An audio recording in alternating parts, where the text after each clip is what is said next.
As per UNESCO, only few languages are the oldest languages. Latin, Hebrew, Greek, Chinese Mandarin, then Tamil. Now, Tamil and Chinese Mandarin is only the officially spoken languages. As per our research, a place called Kiyadi in Tamil Nadu, our Tamil language is more than 5,000 years.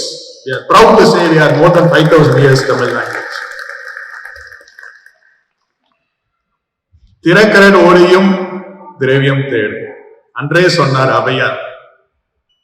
நாம் தமிழர்கள், இலங்கை தமிழர்களும் சேர்த்துதான் சொல்றேன், அனைவரும் உலக தமிழர்கள் கடல் கடந்து வாணிபம் செய்து கொண்டிருக்கின்றோம்.